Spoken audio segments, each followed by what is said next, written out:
cavalière. Allez Emilia, allez c'est bien Emilia, 24 ans seulement, la première victoire de sa carrière. Cet homme est un génie. Cet homme est un génie, c'est Mozart sur les skis. Oui, le 5 sur 5 pour Justine Brezan, c'est la folie dans les tribunes. C'était un martin pêcheur, et bien là c'est un martin tireur. Un drôle d'oiseau qui s'envole avec une carabine dans le dos. Magnifique, époustouflant, champion du monde. Bonjour à toutes et à tous et bienvenue pour ce nouvel épisode du podcast Biathlon en live, votre podcast 100% biathlon. Avec le retour du froid, c'est aussi le retour de la Coupe du Monde de biathlon qui approche. Et ça, je sais que les invités du jour s'en réjouissent. Aurélie est là. Comment ça va, Aurélie ? Écoute, ça va très bien et effectivement, je me réjouis de la saison qui arrive bientôt. On avait hâte, hein ? Ah oui. Ça nous a paru long cette période, n'est-ce pas, Aymeric ? Oula, oui, interminable. Il était temps que ça recommence. Hein. Oh là là. J'entends. Et Romain aussi, hein ? Comment tu vas ? Et bah ça va très bien. Très bien. Et bah forcément, le biathlon de retour, donc on peut que bien se porter à quelques jours du retour. Mais oui, tout à fait. Aujourd'hui, nous allons parler des hommes et de la saison masculine. Et on fera un épisode spécial pour le début de la saison féminine. Je vous propose sans plus attendre de démarrer. Jingle!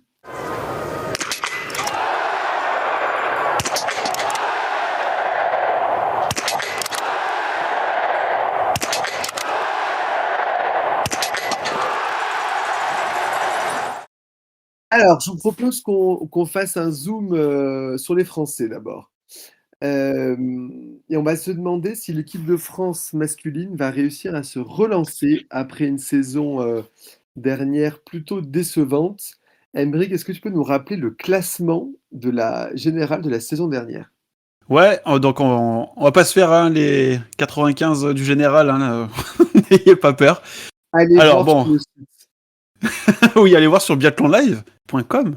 N'hésitez pas à aller consulter les classements.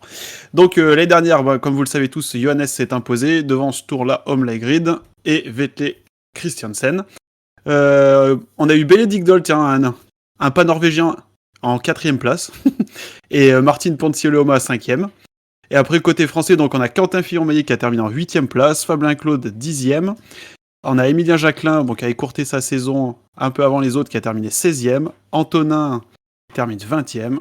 Et après, du côté des petits gens, on a Eric 34e, Émilien Claude 48e et Oscar Lombardo 82e. Ouais, on peut vraiment dire qu'on n'était pas habitué à ces classements-là. Et est-ce que vous pensez que cette nouvelle saison peut être celle du retour au premier plan, de la résurrection, d'abord pour Quentin ?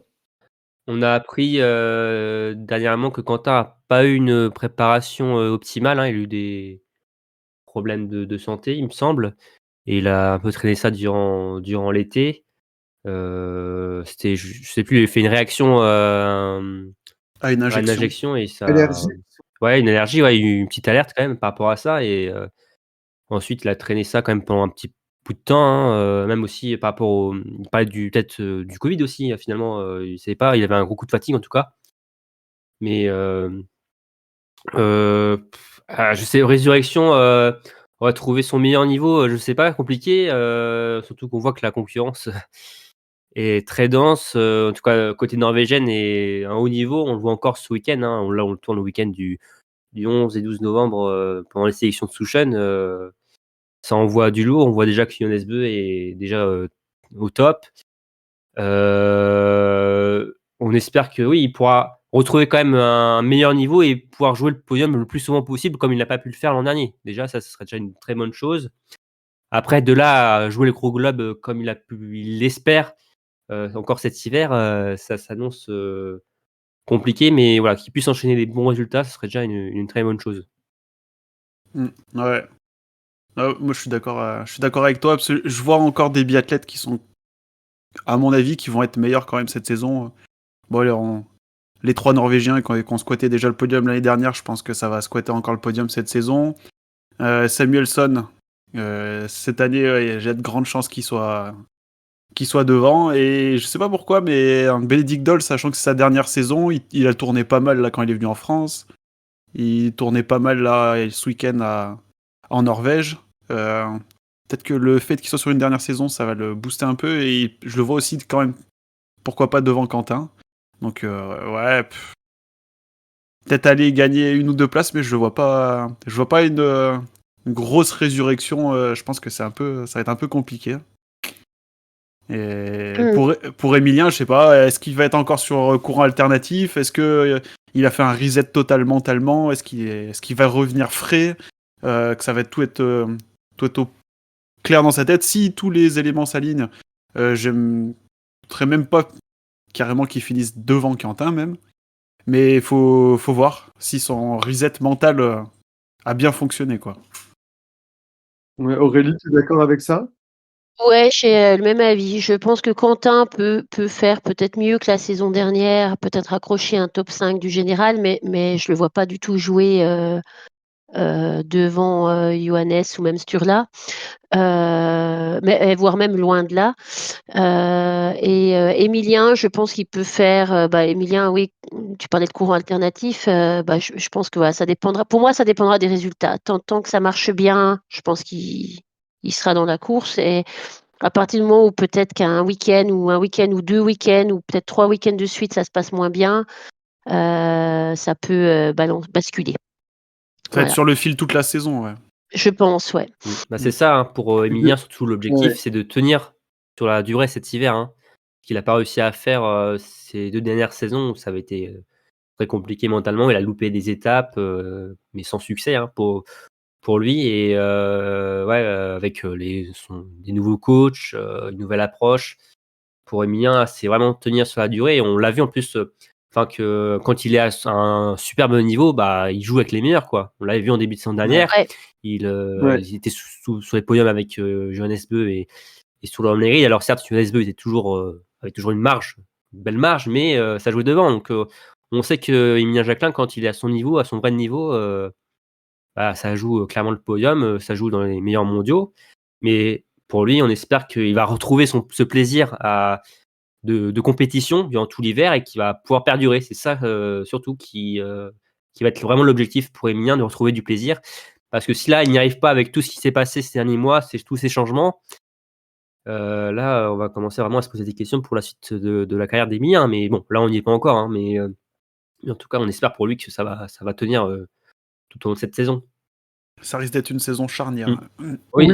Je vous rejoins tous les trois. On sent quand même que il y a besoin là de résultats assez vite et de confiance en début de saison pour se lancer et après y croire aussi. Parce que l'an dernier, on a pour Quentin assez vite, c'était derrière au niveau des temps de ski. Et finalement, il n'a jamais réussi à, euh, à combler cet écart. On est d'accord, il n'y a Oui. pas eu tellement de courses où... Il y a eu des petits sursauts, mais Ouais. c'était pas suffisant pour lui, quoi. Mais c'est sûr, on attend clairement une réponse de l'équipe de France hein, après ce qui s'est passé l'an dernier, la saison décevante de manière générale, pour ce qui s'est passé avec les coachs en fin de saison, le fait qu'ils aient voulu changer de coach, ce qu'ils ont eu finalement. Donc forcément, on attend du mieux. Après, je vais pas faire des conclusions dès le premier week-end de compétition, ça c'est sûr, mais il faudra bien lancer cette saison pour ensuite enchaîner les bons résultats. Et j'espère qu'on va pas se dire en milieu de saison que finalement on va se fixer que sur les mondiaux de Novi Mesto pour sauver l'hiver, quoi. Ce serait encore très décevant pour cette équipe de France. La concurrence est quand même très très rude, hein. Et ceux qui sont devant Quentin là, en tout cas le podium du général, ils sont quand même difficiles à aller accrocher, je pense. Hein. Ils ont quand même un niveau, ils sont quand même un palier, voire Johannes 2-3 paliers au-dessus, il me semble, du niveau de Quentin. Hein. Oui, après Quentin, il a quand même remporté le Gros Globe il y a moins de 2 ans, quoi. Donc, Ouais, une année où Johannes n'était pas là. Oui, mais il était quand même devant sur la Home ouais. Grid, Vettel et Christiansen. Ah oui, ça c'est vrai. Après, eux ont progressé, sans doute aussi. Tu vois, oui, je pense que ouais.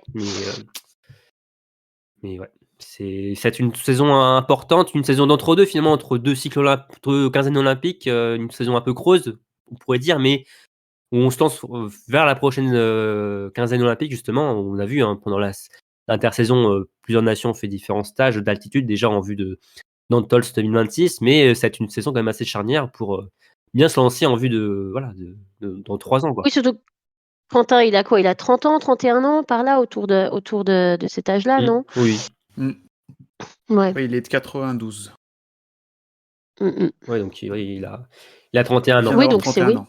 Ouais, oui, donc c'est effectivement une saison charnière. Très bien. On a déjà parlé des deux cadres. Fabien Claude était deuxième du classement général la saison dernière. Est-ce que vous le voyez faire mieux? Est-ce que voilà, vous pensez qu'il peut exploser son record et intégrer le top 5 du classement général? Non, moi je pense pas. Je pense qu'il peut faire mieux que cette année, enfin que la saison dernière. Le top 5, par contre, me paraît quand même compliqué. Avec la concurrence, comme on en parlait. Avec la concurrence qu'il y a devant, enfin, voilà. Avec ce qui joue devant lui, alors qui prennent quelques places, ça, je l'espère, et ça, je pense que c'est tout à fait possible d'arriver à un top, éventuellement top 8, top 7 peut-être, mais le top 5 me paraît quand même loin. Mais bon, j'espère me tromper. Pareil, enfin, carrément même du même avis. Et ce que j'aimerais surtout, c'est qu'il aille enfin chercher J'allais le dire. cette victoire individuelle, hein, Romain. Ouais.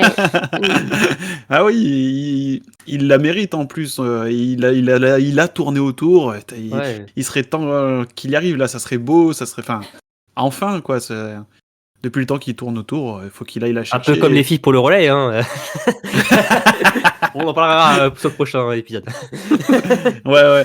Non, mais oui, aller chercher le top 5 au général, encore dur. Aller chercher une victoire, je pense que ça serait peut-être dans la densité qu'il y a tout en haut du classement, ça serait quand même quelque chose de fort d'aller chercher déjà une victoire, vu le niveau relevé qu'il y a, c'est déjà pas mal. Après, c'est intéressant de voir aussi l'effet des nouveaux coachs aussi sur eux, enfin sur le groupe dans l'ensemble, C'est vrai. sur Simon Mm. et Jean-Pierre Amat, hein, Simon Fourcade et Jean-Pierre Amat, hein, voir voilà, comme les changements au niveau du tir, au niveau voilà, en piste, hein, comment ça va fonctionner cet hiver. Voilà, ça va être aussi intéressant de ce côté-là pour les Bleus. Donc, Mais oui, mais justement, parlons-en, parce que t'en as déjà un peu parlé, Romain, sur ce nouvel encadrement qui avait été validé par les cadres de l'équipe. Pour toi, il peut y avoir un effet, quand même Simon Amat pour les hommes français. bah, en tout cas, de ce qu'on voit, de ce qu'on entend, de ce qu'on a vu, c'est que les athlètes sont quand même contents pour le moment de ce changement, sont satisfaits d'avoir Simon Fourcade et Jean-Pierre Amat comme coach. Donc déjà, c'est un point très positif vu qu'ils n'étaient plus satisfaits de Vincent Vitoz et de Patrick Favre Mm. avant. Donc déjà, il y a un point positif. Après, est-ce que ça va fonctionner sur la Coupe du Monde? Ça, on le verra. Après, moi, Simon Fourcade, j'aime beaucoup. J'ai toujours bien aimé ce qu'il a fait avec les jeunes. Je trouve qu'il a vraiment le coach, enfin, l'étiquette de coach lui va comme un Ouais. gant, je trouve. À ravir. Ouais, à ravir. Je trouve que c'est un grand pédagogue. Je trouve, voilà, franchement, de ce qu'on a entendu des juniors sur lui, franchement, il n'y a que du bien, que du positif. Après, coacher des juniors et passer à des athlètes de Coupe du Monde, c'est autre chose, hein, forcément. Et surtout qu'on sait, on l'a beaucoup dit, hein, que Simon, il connaît ses athlètes, il est même Il a ami couru avec eux. avec, il a déjà couru avec. Donc c'est voilà, quelque chose aussi de Ça a spécial. plutôt bien marché sur son frère, même si c'est pas lui qui l'a entraîné. Non, Il non, a, ouais. Mais après, Simon, moi, j'ai totale confiance en Simon Fourcade, Jean-Pierre Amat aussi, c'est mon expérience.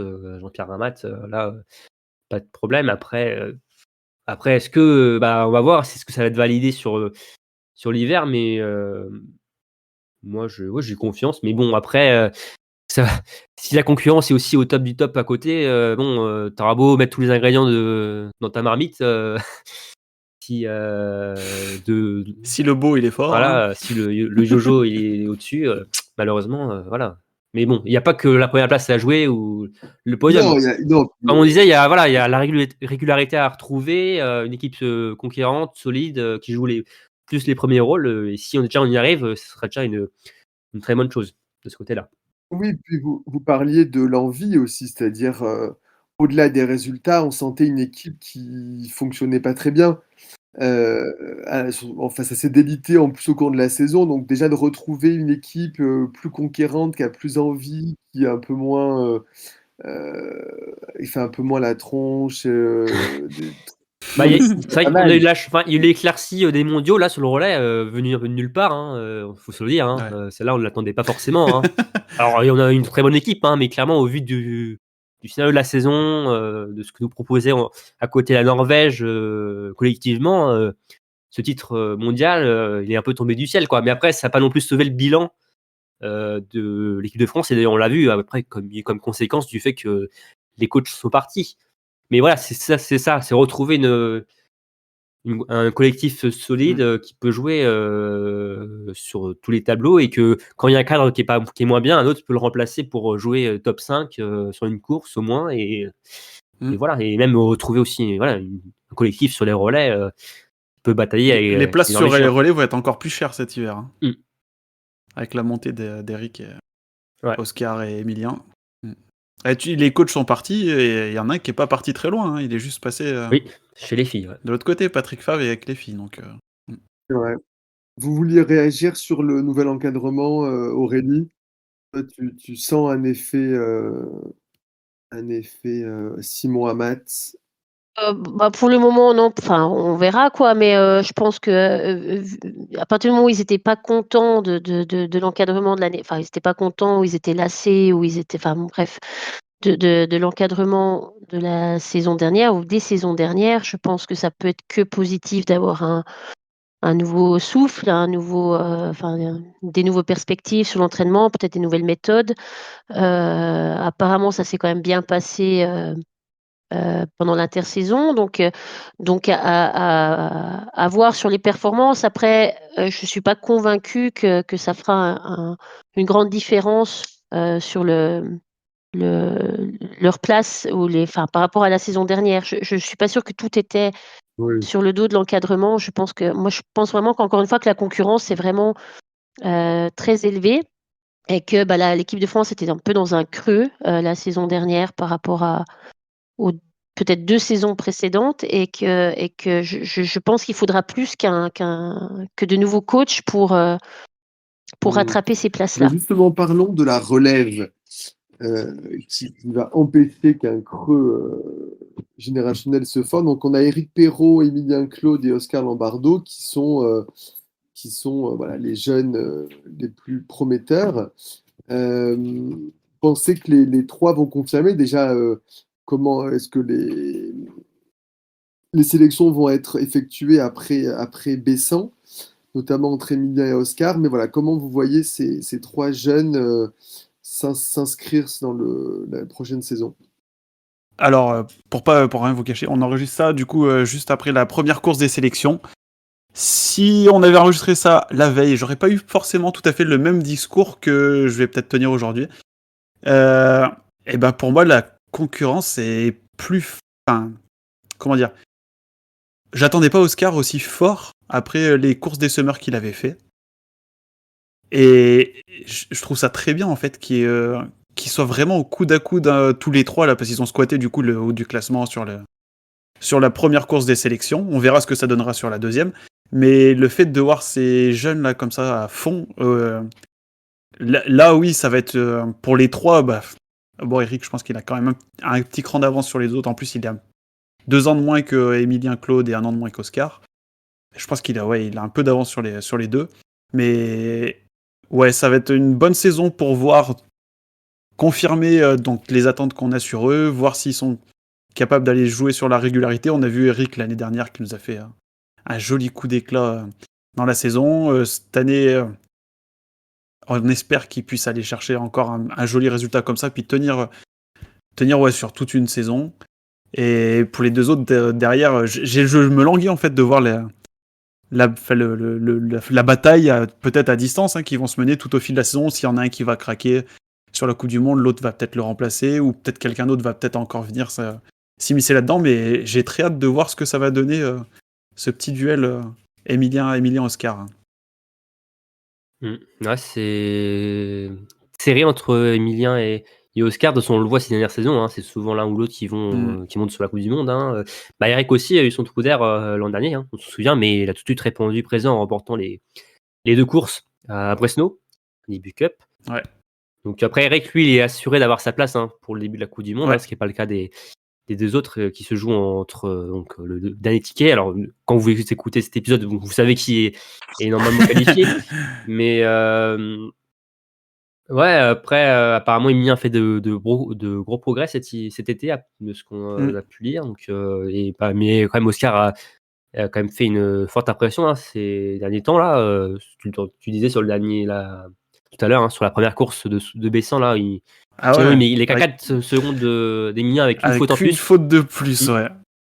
Je m'y attendais pas. C'est franchement, sacré perf. Ouais, donc non, après, c'est le jeu aussi du temps qui passe. Hein. Les jeunes aussi vont prendre la place des vieux briscards aussi sur la Coupe du Monde. On va en reparler un peu après, mais d'Antonin, si Antonin peut avoir peut-être une saison un peu plus compliquée, un peu plus absent, il a eu certains trous comme l'an dernier, peut être finalement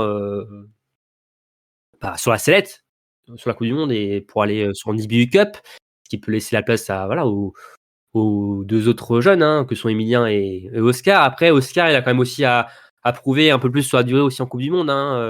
Il a eu des résultats, mais pas encore suffisants pour vraiment s'inscrire en Coupe du Monde. Emilien a pas encore réussi à faire vraiment une grosse saison complète, mais il a quand même réussi déjà à faire des belles performances sur la Coupe du Monde. Donc, il y a encore beaucoup de chemin, mais petit à petit, voilà, la nouvelle génération s'installe et ça va être intéressant à suivre aussi. On en parle beaucoup chez les femmes de la nouvelle génération forte et dense. Elle l'est un peu moins chez les hommes, mais elle est quand même là et c'est une belle lutte à distance entre les jeunes, les circuits à suivre durant cette saison.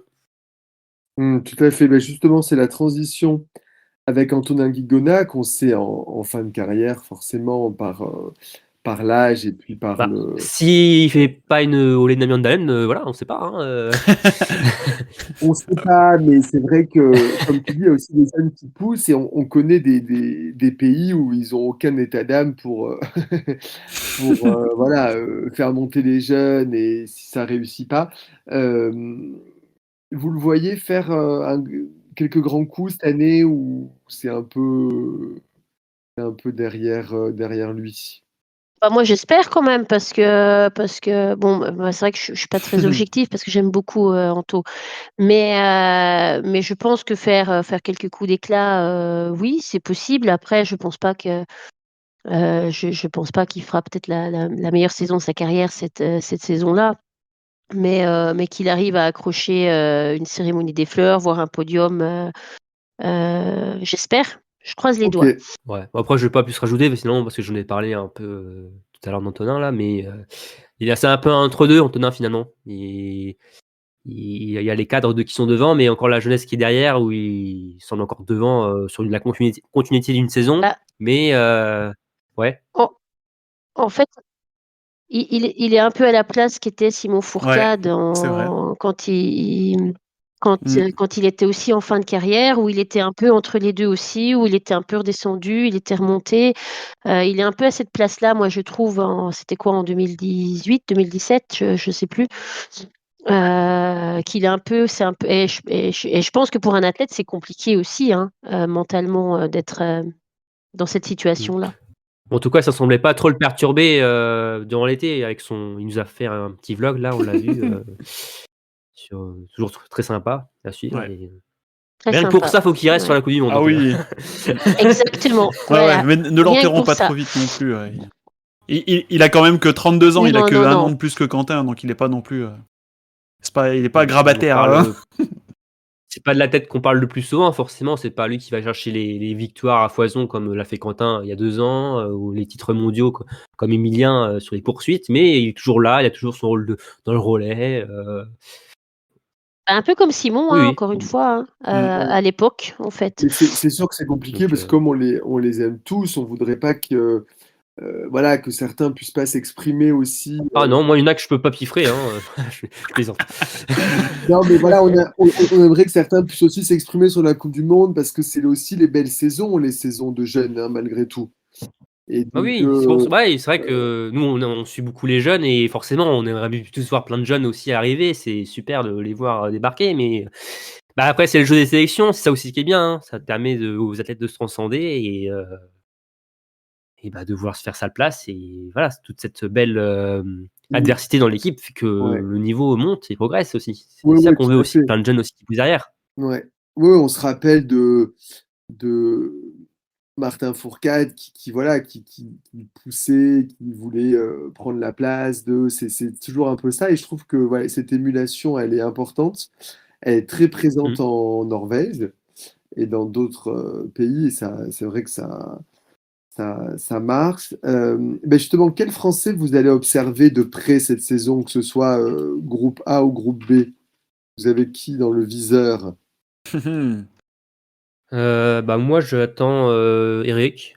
Moi, je l'attends de continuer finalement sa progression. Une progression plutôt qui est constante, qui est pas de haute volée finalement. Il n'a pas fait de grands pics dans sa voilà, comme un Jonas Bö finalement, hein, qui arrivait très très jeune au top niveau, mais Eric lui ça progresse petit à petit, mais très bien, un bon niveau et on attend forcément aussi de belles choses dans l'avenir. Mais moi voilà, j'attends toujours une belle progression d'Eric avec beaucoup plus une saison complète en Coupe du Monde, ce serait bien cette année. Voilà, qu'il n'ait pas de trou d'air et qu'il arrive à garder sa place dans les 6. Et bah sinon, il y a Emilien Jacquelin aussi. J'attends le fait que si oui ou non, il va réussir à rester, à tenir la cadence durant tout l'hiver, s'il n'a pas fait ces 2 dernières saisons. Pour ma part, bah, j'avais mis Jacques. On se demande pourquoi. J'avais mis Jacques Jeffries, du coup, dans ceux que j'allais suivre de près cette saison, bah, parce que j'aime beaucoup Jacques. Hein. Mais sinon, de manière plus générale, c'est ouais, tous les jeunes du groupe B, moi j'aime bien les jeunes, voilà, leur développement et tout. Je sais pas. Je vais suivre attentivement tous les résultats des jeunes cet hiver. Et pour ma part, moi j'aime bien les vieux. Non, je déconne. Non, moi je vais quand même suivre Quentin parce que c'est quand même le leader de cette équipe de France et qu'il a fait quand même les 2 dernières saisons, donc une saison avec le Gros Globe, une saison en moins bien. Et donc là, on en a déjà parlé tout à l'heure. Quelle va être la saison à venir? Voilà, à voir. Parfait. Bon, on a beaucoup parlé des Français. Il est temps de s'ouvrir un peu au monde et de faire un point sur la course au Gros Globe. Donc évidemment, on va parler des Norvégiens, euh, mais en se demandant qui va venir les perturber et peut-être voilà, s'inviter sur le podium et qu'on n'ait pas un championnat de Norvège sur le top, À chaque le podium course. du, On est obligé de répondre à cette question ou on peut passer à une autre Non, cette question est importante parce que moi, je ne pense pas qu'ils vont faire le top 3. L'histoire ne se Ah ouais? répète jamais. Donc, Tu penses pas ou tu veux pas? je pense pas. L'histoire se répète Ah. jamais et je pense qu'on a des très bons biathlètes qui vont s'inviter. Ouais. Non, personne n'est d'accord avec moi. Emery? Non. Moi, peut-être CB, Samuelson, mais Mm. on le verra plus tard dans mes pronostics, j'y crois. Enfin, pour moi, non, mais je pense que c'est celui qui serait le plus à même d'aller perturber les hiérarchies et la suprématie norvégienne, surtout. Le problème, c'est qu'ils ont été très réguliers l'an dernier et des athlètes comme Martin Ponsiluoma, alors déjà qui est même pas sûr de faire le début de saison parce qu'on sait qu'il est blessé, ou même un Benedict Doll, hein, les deux qui ont fini dans le top 5 du général, sont pas les athlètes les plus réguliers sur Ouais. un hiver. Après, peut-être que ça peut changer, hein, on espère pour eux qu'ils vont trouver un déclic, notamment Benedict Doll sur sa dernière saison, mais c'est pas régulier, et alors que bon, c'est un. On sait que bon, Johannes Bö, Sturlam Legrid, bon bah Sturlam voilà, c'est Legrid. monsieur aux régularités, voilà. Et Christiansen, c'est Christensen. je trouve de plus en plus fort, je trouve, ça progresse encore. Hein. Ouais. Ouais. Ah oui, oui, oui, oui, oui. Donc clairement compliqué. Après ouais, j'ai peut-être un mince espoir pour Sebe, pour Samuelson. Je sais pas, j'ai un petit pressentiment qui fait que ouais, je pense qu'il peut faire plutôt une grosse saison sur la Coupe du Monde. En plus, voilà, il s'est fixé des objectifs au niveau technique où voilà, il a bien travaillé au niveau du tir, niveau de la rapidité, je crois, il me semble. Notamment, je crois que d'ailleurs, c'est toute l'équipe suédoise qui a travaillé sur ça, notamment aussi Elvira Berg. Bon, après le reproduire en Coupe du Monde, est-ce que ça va le faire? Ça, voilà, on le verra. Mais pourquoi pas CBE? Il a fait de très beaux mondiaux l'an dernier, donc passer maintenant ça sur la Coupe du Monde, ce serait top pour la concurrence, parce que bon, c'est très beau de voir toute une nation au top niveau, mais bon, on aimerait voir d'autres couleurs que le rouge et le bleu, quoi, et le blanc. C'est vrai. Bah, C'est vrai. voilà. Ouais. Mm. Bah moi, je vais prendre l'argument d'Emeric tout à l'heure, et puis je vais aller sur Dole. Peut-être qu'il fera une saison un peu à la YOLO. J'ai pas de pression. C'est ma dernière saison. Je me fais plaisir, et peut-être que ça marchera. Sur un, ouais. On dirait Jean-Claude Duss, là.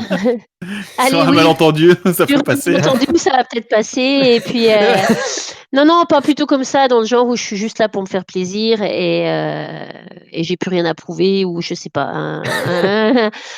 Il m'avait semblé que Martin Fourcade, sur sa dernière saison, quand il avait annoncé qu'il était un peu plus libéré, il avait moins et que du coup, et je me disais peut-être ça pourrait faire le même effet à Bénédicte. Après, c'était Martin Fourcade, quoi. Donc, Après, c'était Martin Fourcade. Oui, mais bon, là, si tu enlèves les 3 premiers Norvégiens, après, quand tu vas chercher plus bas, t'as pas de Martin Fourcade, quoi. Tu vois, il y en aura peut-être que un, quoi. Johannes Bö qui est déjà tout en haut, donc, quoi. Donc, ben, ouais, ouais. Donc voilà. mais après, ouais. Mais c'est non, domination norvégienne, hein. Ouais, je Jérémy, pense. hein. Hein. Désolé, hein. Ouais, je pense. Ouais, bah alors, bon, si domination, d'accord, mais est-ce que vous voyez au moins des changements dans cette hiérarchie norvégienne pour donner un peu de suspense? On peut sauter la question aussi. Bah, le truc, c'est que là, on a vu le sprint de Souchen et Ouais. ça semble pas se traduire en changement. En tout cas, on risque de voir la même chose. Après, Christiansen n'était pas là. Hein.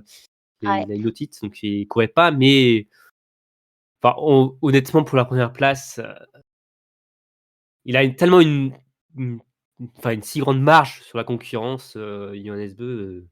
Enfin, au niveau du tir, au niveau du ski, il est sur notre planète. Au niveau du tir, mais non. Enfin, c'est un athlète vraiment qui est devenu hyper complet. Avant, on pouvait se dire pourquoi pas, et il y a toujours des ouvertures au niveau de ton tir.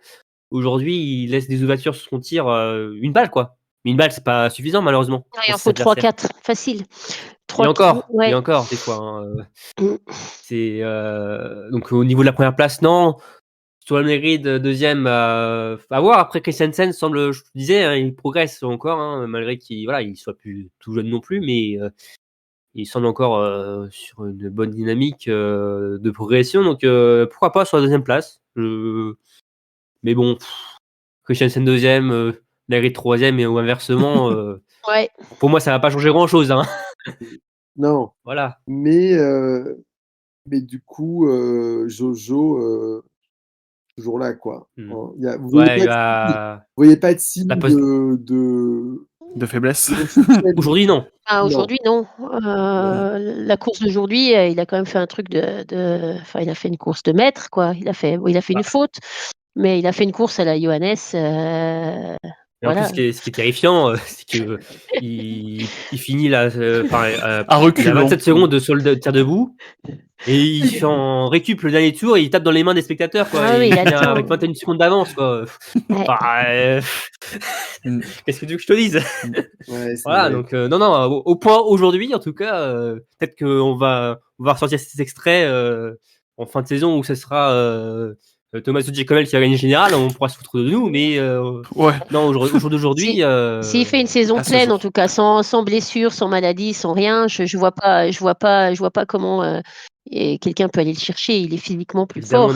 On écarte ça. Évidemment, oui, mais par contre, je pense que Christiansen est physiquement plus fort que Sturla, mais Sturla est plus solide est plus solide, plus régulier sur le pas de tir. Donc après, l'un dans l'autre, oui. Est-ce que Ça va être un beau duel à suivre peut-être, oui, je entre les pense, 2 ouais. justement.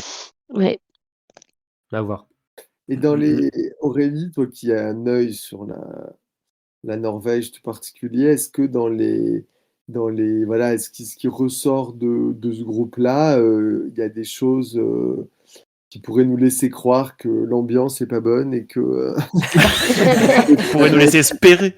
ou Non, alors même pas. ils ont l'air Non. tous contents et parce Bah, qu'on a vu et en ski, c'est une parenthèse, mais en ski qu'il y avait des petits problèmes avec la fédération norvégienne, mais en biathlon c'est pas oui, avec avec ça. la fédération, mais pas entre les athlètes. Mais là, non, non. En plus, enfin là, j'ai l'impression que tout le reste de l'équipe norvégienne a de toute façon accepté le fait que Johannes est plus fort. Et ils espèrent juste raccrocher peut-être les jours où il y aura des faiblesses de Johannes, essayer de raccrocher, enfin d'être là à la place. Mais ils semblent quand même tous Résigné. résignés, mais ils le disent, enfin, en tout cas en interview, ils sont là avec le sourire, ils en rigolent, ils sont, voilà, ils ont accepté cet état de fait, en fait, on va dire. Même Tarier, il en rigole et il dit, ben lui, il essaye, c'est quand même avant de raccrocher, il veut réussir à battre son frère une dernière fois. Mais bon. Donc non, même pas. On peut même pas compter là-dessus, Jérémy. On n'a pas encore la sélection officielle de la Norvège, ça arrivera un peu plus tard. Oui, ça va arriver après, bah, peut-être que vous l'aurez, pendant que vous écoutiez cet épisode, mais forcément, ils attendent les sélections norvégiennes, de Souchon, pour faire un point final sur ces sélections et ça va arriver bientôt, forcément, mais il devrait pas y avoir énormément de surprises. Après, à voir parce qu'on sait que, Bakken est dans le groupe A, mais il sera pas là, Ah ouais, je voulais en il est sur parler. le retour. Mais il y en a un, qui fait de belles choses depuis, pas mal de temps là, l'an dernier et qui a clairement sa place, enfin, qui a clairement sa place dans le groupe Coupe du monde, Emeric, dis-nous. Ah bah oui, Bakken, bon, on sait qu'il a eu des petits soucis post-Covid, il n'arrivait pas à se remettre de son infection. Et j'ai hâte, en tout cas, de le voir peut-être hypothétiquement en fin de saison, pourquoi pas, si la forme est là, parce qu'on sait qu'il a encore cette intersaison a été tronquée parce qu'il n'est pas revenu encore à 100%. Il disait peut-être fin de saison. J'ai en tout cas hâte de le voir l'année prochaine parce que je pense que c'est un de ceux qui peut avoir le potentiel pour aller justement embêter et enfin changer cette hiérarchie et embêter les tout meilleurs de l'équipe de Norvège. Ouais, parce que pour faire un point, sur le groupe homme A, ils sont 7. Il y a Phil Andersen, Johannes Bø, Tarjei Bø, Vettel Jasper Christensen, Johannes Dahle, Solom Lengred et Sivat Guttorm Bakken. On enlève un, donc ça fait 6. Plus il y aura le ticket de Andrés Strömstein qui a remporté donc l'IBU Cup l'an dernier, donc il sera sur les deux étapes d'IBU Cup, deux premières étapes de Coupe du Qui Monde, a pardon. survolé Ouais. l'eBay Cup. Donc à voir peut-être Phil Andersen. Il a pas vécu une fin de saison. Il a vécu une fin de saison dernière compliquée, alors que là c'est tout l'inverse pour Surum qui est sur une pente assez ascendante. À voir si les coachs décident peut-être d'inverser les positions avec donc Andersen et Surum. Ouais. Mais clairement, Surum là c'est du costaud là. Il était un peu disparu pendant quelques temps et puis 2023 là en IBU Cup, il a relancé la machine et Ouais, assez impressionnant. c'est clair. Bon, donc une équipe redoutable. Faut parler un petit peu aussi de l'équipe allemande. On a parlé de Benedikt Doll et les Italiens, les jeunes Italiens. Est-ce que vous les voyez un petit peu embêter les Scandinaves? Les Scandinaves, les Danois, ouais, totalement. Ouais. Ouais. Les Danois, ils sont pas si bons en biathlon. Ouais. Il y en avait deux aujourd'hui. Enfin, il y en a un qui était DNS et l'autre là. Je crois que c'est pas des frères ou tout comme Rosebo, un truc comme ça. Bah, il s'en est mieux sorti qu'il y a 2 ans quand on les avait vus. En IBU Cup. Ouais. Ouais, non mais bah ouais, c'est Thomas Jacobel, pour parler de lui, forcément c'est le leader de cette jeunesse, cette jeune garde italienne, hein, mais on n'oublie pas Lucas Hofer. Hein. Forcément, il sera là, hein, de retour de blessure. Hein. Enfin, on ne sait pas trop dans quel état il sera, mais normalement, il devrait être là pour l'ouverture de saison. Mais Tommaso Giacobelli qui est l'une des révélations de l'an dernier. Ouais. On attend toujours une progression constante, hein, un peu comme Eric finalement. C'est un peu, je trouve, ils sont la même génération. Tommaso Giacobelli a quand même été un peu plus percé quand même ces derniers temps. L'an dernier, en tout cas, il a montré beaucoup plus qu'Eric. Ouais. Mais c'est tout à fait la même génération. Ces athlètes, on attend au haut niveau, première place sur les prochaines saisons. Et toujours progresser. Tommaso Giacobelli, des podiums, pourquoi pas, s'inviter sur. Après, je pense que Giacobelli, il est en plein milieu d'un cycle olympique pour les Jeux Olympiques à la maison. Je pense qu'il va monter en puissance jusqu'à 2026. Il y a la génération Antols chez les Italiens. Ouais.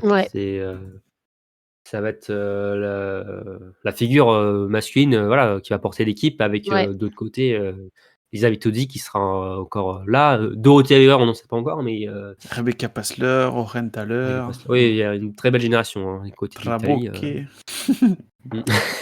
Et Giacobelli, il faut espérer qu'il fasse pas qu'il éclate pas comme il a éclaté aujourd'hui, parce que c'était pas beau à voir. 4 fautes au tir et même à ski, il était à la ramasse. Après, les conditions n'étaient pas totalement. Les conditions n'étaient pas belles. Ouais. Après, c'est intéressant parce que on l'a pas dit encore, mais c'est la première saison sans fluor aussi. On va voir aussi les conséquences. Et moi, en plus, j'ai peur que sans fluor, donc que les gros skieurs Johannes Bö soient encore meilleurs, soient encore plus avantagés. Donc, à voir. Et surtout, en plus, on sait que les techniciens norvégiens sont quand même une longueur d'avance par rapport aux autres. C'est les meilleurs farteurs du monde. Donc, ils n'avaient pas besoin de ça encore plus pour dominer la saison. Donc, c'était intéressant aussi à suivre de ce côté-là, par rapport au fartage des skis et des conséquences. Mais à voir Tommaso Giacobelli, on a de belles attentes. Il avait fait un podium à Östersund, d'ailleurs. Ouais. C'est marrant parce qu'Östersund aussi, où Eric avait fait le podium.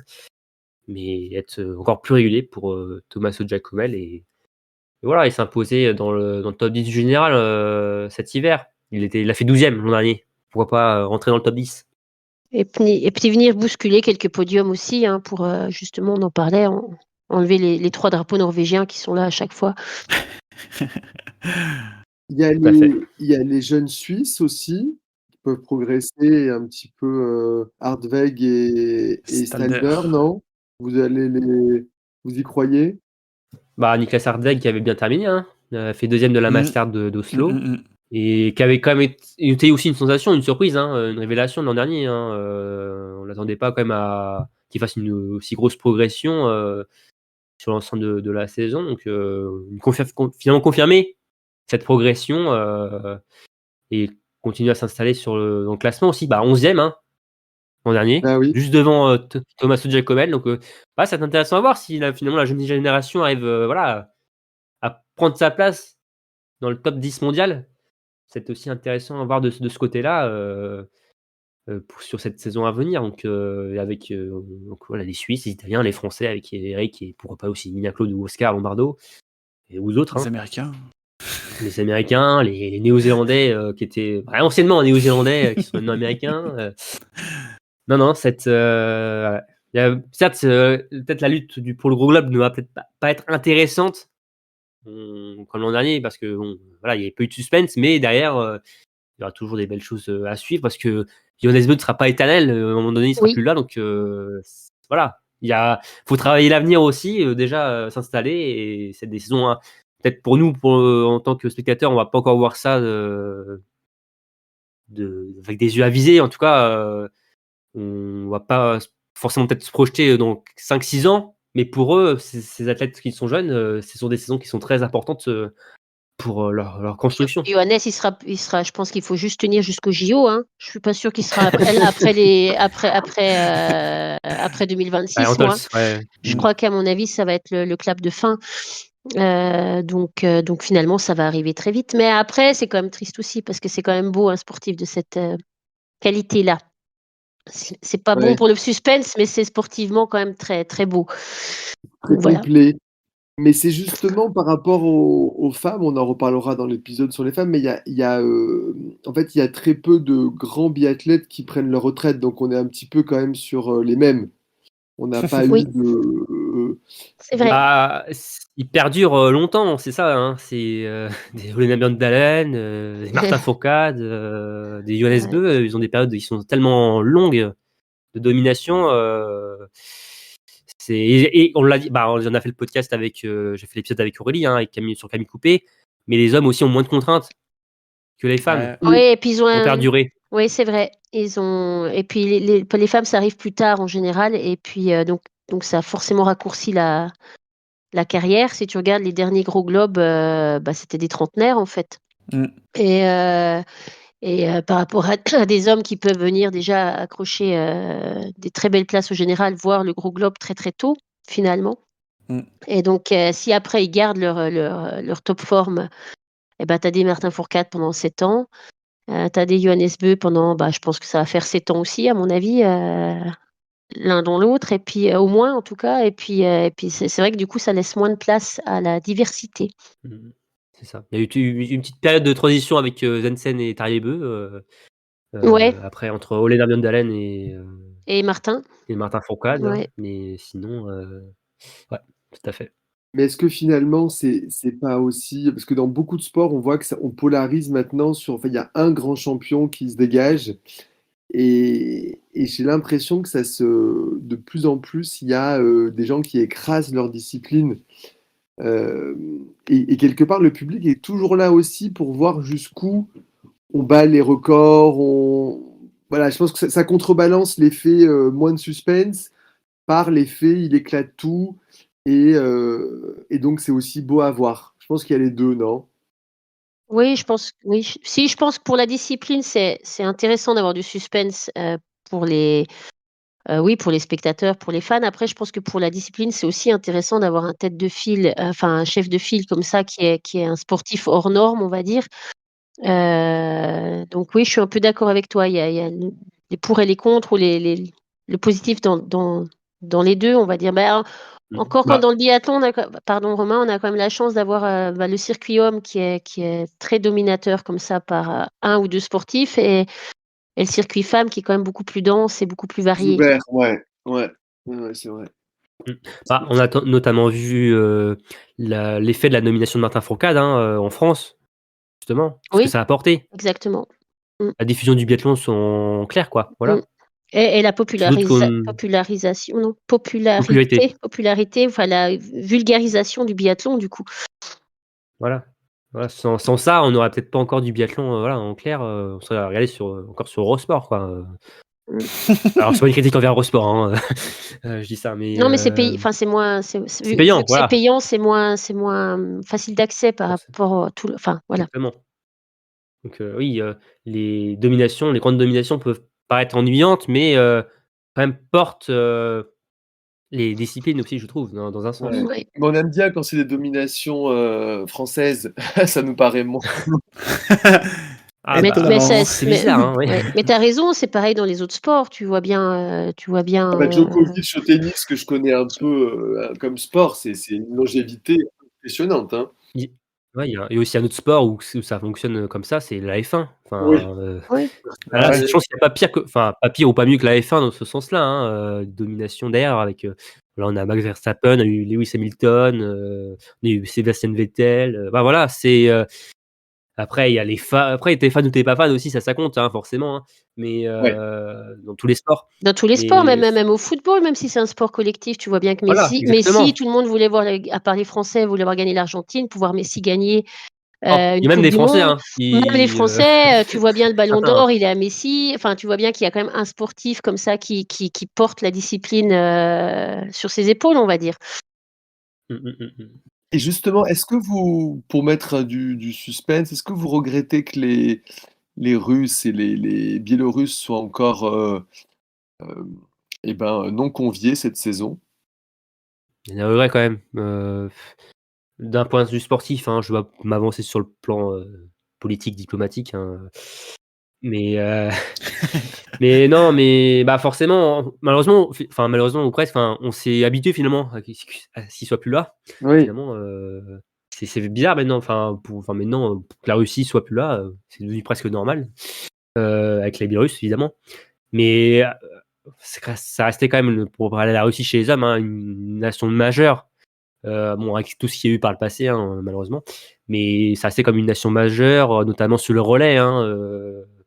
Il y a un gros collectif. J'aurais bien voulu aussi voir Edouard Latipov. Il l'avait fait avant que la Russie disparaisse. Il avait quand même un sacré niveau et il s'installait quand même dans le top 5 mondial, dans le top 10 mondial même, on va dire. Il y a des regrets, oui. Après, il se passe ce qui se passe dans l'est de l'Europe, mais pour le sportif, oui, il y a quand même des regrets qu'il soit pas là. Même avis, hein, sportivement, de toute façon, on peut toujours que regretter que des athlètes ne puissent pas participer. Après, bon, moi, je trouve quand même l'exclusion justifiée par rapport à ce qui se passe, mais sportivement, oui, c'est juste triste. Ouais, on sait pas trop d'ailleurs pour l'Ukraine comment ils peuvent s'entraîner, etc. C'est compliqué aussi, hein. Ils seront présents, mais c'est forcément très compliqué pour eux. Ah bah oui, c'est clair que pour eux, c'est pas évident. Après, je sais qu'il y a Mm. l'IBU les aide aussi de ce côté-là, il me semble, pour les aider à s'entraîner, faire des camps, des stages autre part. Les nations leur apportent du soutien. Ouais. Donc voilà, après, oui, c'est quand même une période qui est pas simple, évidemment, mais sportivement, on aimerait que toutes les nations soient là, c'est sûr, Mm. hein, mais malheureusement, ce sera pas le cas encore cet hiver. C'est bien, bah, je vous propose de passer au pronostic, en commençant par le podium du Gros Globe. Romain, est-ce que tu veux nous donner les pronos des absents de ce podcast? Oui, donc de Marine et de Cassandre. Alors, pour Cassandre, elle a été très originale en mettant Johannes Bö devant Sturla Holm Lagrade et Vetle Jasna Christiansen. Et Marine a le même doublé, avec à savoir donc, Johannes Bö et Sturla Holm Lagrade, mais devant Sebastian Samuelsson. Et toi alors, t'es original ou pas original? Vachement, ouais. J'ai fait la même chose que Marine, finalement, tu vois. En fait, c'est même pas. J'ai mis donc Johannes, Sturla et Sebastian Samuelsson. J'ai mis Samuelsson, pas parce que je le pense forcément, mais c'est parce que j'espère aussi avoir un peu de diversité, j'avoue. Mais après, comme je le disais, je crois aussi à une bonne saison de Samuelsson, donc pourquoi pas du jaune et du bleu sur le podium en fin de saison. Et toi Aurélie?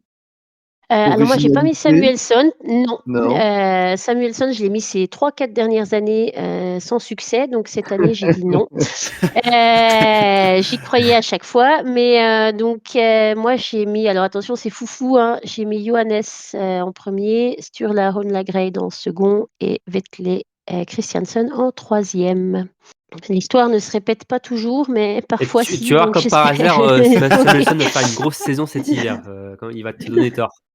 Mais obligé. Mais à la rigueur, je lui souhaite, tu vois, Mais à je la crois qu'on rigueur. a, on n'a jamais eu en Coupe du Monde le même podium d'une année sur l'autre, hein. Enfin, je vous dis ça comme ça, hein, pour Bah vos ouais, mais pronos, bon, hein.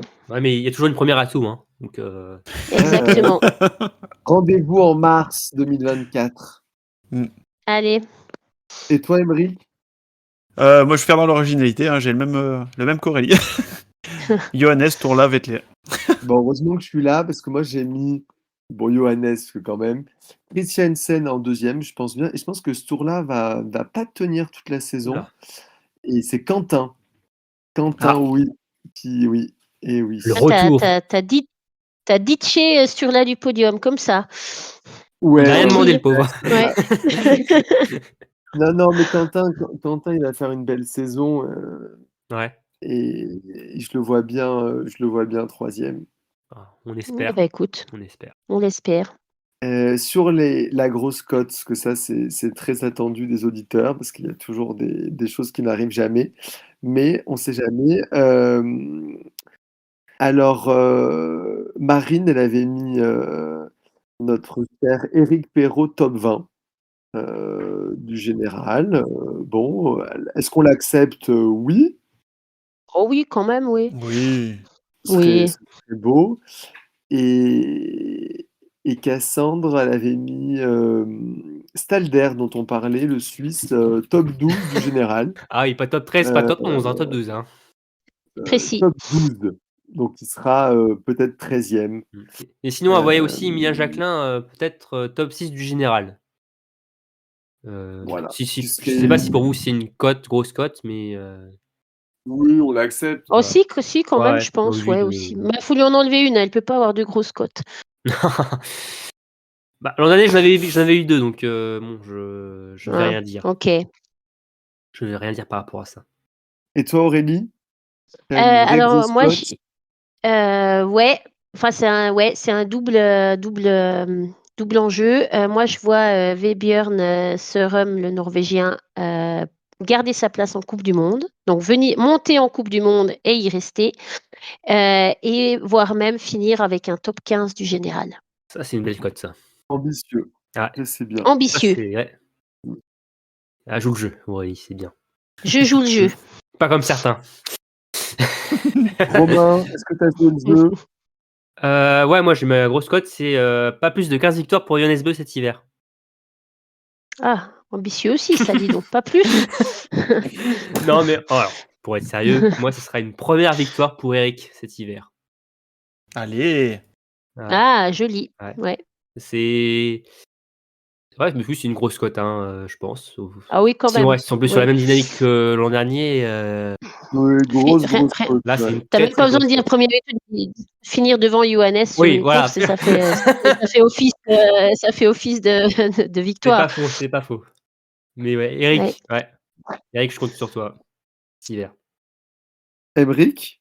Et ben moi, ma grosse cote, j'ai mis Campbell Wright qui va chercher une cérémonie des fleurs. Ah, Ah très ah. bien. Maintenant qu'il est passé du côté américain, peut-être il va aller leur chercher une cérémonie des fleurs. Eh ben, très Ouais. bien. Bon, en parlant de Et- cérémonie des fleurs, je pense que... Oui, vas-y. Juste, sinon j'avais, au cas où j'en avais prévu un deuxième, j'avais mis Johannes vainqueur du général dès Oslo. Ah oui. Ouais, et comme ça après il va pas en Amérique du Nord et il peut être en repos avant tout le monde. Tranquillou. Bah, Mais en fait, c'est possible. c'est Hein. Mais c'est probable, possible, hein. hein. Que même si c'est pas officiel, il risque quand même de le gagner Sans y aller. sans y aller. Tu devrais mettre ouais, des Oberhof, quoi. Ou, si tu veux une vraie grosse cote, mais Parce que d'ailleurs, on le rappelle, hein, les mondiaux ne compteront pas encore pour le classement général de la Coupe du Monde. Hein. Donc, dès Antols fin janvier, oui, l'affaire peut déjà être pliée finalement. Hein, ouais. Et rappelle-nous est-ce qu'il y aura droit à des courses non comptabilisées? Non, hein. Non. On est bien, voilà.